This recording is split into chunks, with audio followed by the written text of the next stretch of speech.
The New York Post headline, June 12, 2017 says, "Heartbroken mom sues Mount Sinai," and then it has a subheading which says, "Hospital red tape killed my baby." You want to know what this is about and why I'm sharing this with you?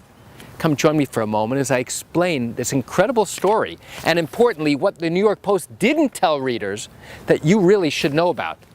Hi, I'm Gerry Oginski. I'm a New York medical malpractice and personal injury attorney. So what's this all about? This is about a woman who is 8 months pregnant. She developed cramps and bleeding and winds up in the middle of the night going to her local community hospital. It just so happens it was Mount Sinai Hospital of Brooklyn. So now they don't have an obstetrician on staff. They don't even have a maternity ward in this small community hospital in Brooklyn. And now by the time somebody comes around to evaluate her, they realize, you know what? You need to get evaluated by an obstetrician. You need to get continuous monitoring. We don't have that ability here. Instead, we're going to transfer you. And she says, fine. But where do they want to transfer her? They want to transfer her to Mount Sinai Hospital in Manhattan on the Upper East Side. Now, that's a significant drive to go from Brooklyn all the way to the Upper East Side. That's almost an hour drive. The hospital staff tells her that she needs to be transferred in the hospital network and that the best place for her transfer would be Mount Sinai Hospital of Manhattan. But let me ask you a question. Aren't there other hospitals closer to Mount Sinai of Brooklyn? Aren't there other hospitals in Brooklyn? The answer is yes, there are.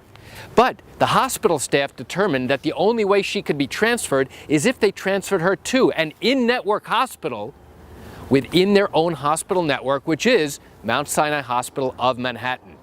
So now she's waiting for an hour for the transport ambulance to arrive. She's waiting another hour to transport, to get to the hospital once she's in the ambulance. And guess what? By the time she arrives at Mount Sinai Hospital on the Upper East Side, her baby is dead. The baby has no heartbeat. The doctor tells her that her placenta erupted. More likely, the word that was used was your placenta ruptured, and as a result of that, the baby died. So now, according to this article, which is very tragic, has a very tragic looking picture of mom and dad, and also the baby's footprints, it says that they are now suing the hospital, suing Mount Sinai Hospital, because that they said there are other hospitals in Brooklyn. And the reality is that there are other hospitals, closer hospitals in Brooklyn. They argue in this lawsuit, which is reported by the New York Post, they say, listen, if you had sent me to a closer hospital, my baby would be alive today. They would have been able to do an emergency C-section. They would have recognized that this was an obstetrical emergency, and my baby would not have died. That's the essence of the claim that's reported here in today's New York Post. So why am I addressing this? Why is this such a big issue? I'll tell you why it's a big issue. Because they're bringing a lawsuit against Mount Sinai Hospital, not for wrongful death. Now you might be asking yourself, how is that possible? The baby died, or at least they allege that the baby died because of the length of time it took to get this patient transferred to a hospital that had obstetrical facilities. Yet there are other hospitals in a closer vicinity, in a closer radius to where she was at this community hospital in Brooklyn. Is that a valid argument? Well, you need to know a couple of things. The first thing that you need to know is that before someone can bring a lawsuit for medical malpractice, for claims against the doctor or hospital staff, we have to get a medical expert to confirm that there is a valid basis for a case. In this instance, the lawyer, whatever lawyer brought this lawsuit, had to have gotten confirmation from a medical expert that, number one, there was carelessness, and number two, as a result of the carelessness, this baby was caused to die.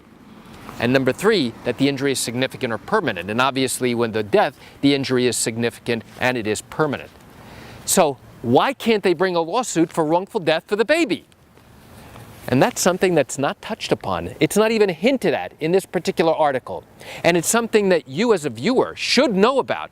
Because if you're ever, God forbid, in this situation where you wind up having a baby that dies before it's actually born, now there's a problem. And then again, this is something that was not touched upon and not even addressed in this article. It makes it sound like the parents, the grieving parents, are bringing a lawsuit for the death of their baby. But here's something very important that you need to know. In New York, if the baby is not born alive, then the surviving parents cannot bring a lawsuit for the baby's death. And I'll tell you why. In New York, the law says that only A baby who is born alive and then dies, whether it's seconds, whether it's minutes, whether it's days later, only then can the surviving parents go ahead and bring a lawsuit for wrongful death on behalf of the baby. So here's how it works.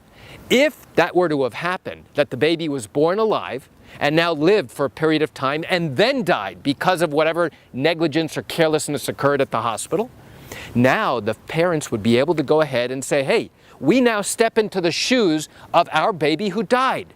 We are bringing a lawsuit for the untimely death of our child. That is permitted. But that's not what happened here. And it's a very important distinction that you need to know about. In this particular case, and by the way, don't get me started and don't leave comments talking about when does life begin, because this discussion has nothing whatsoever to do when life begins.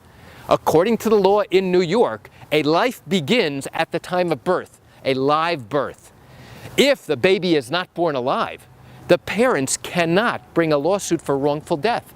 They cannot. So however much you disagree with that particular definition of when does life arise, it does not matter. So please don't get into an argument, don't get into a whole discussion about when does life begin, because this is not the subject for it, this is not the place for it. All I'm trying to do is show you what happened to this family, this tragic event, and now the lawsuit that they brought that's being reported on by the New York Post. Okay, so what is it that the parents are now suing about? I'll tell you what.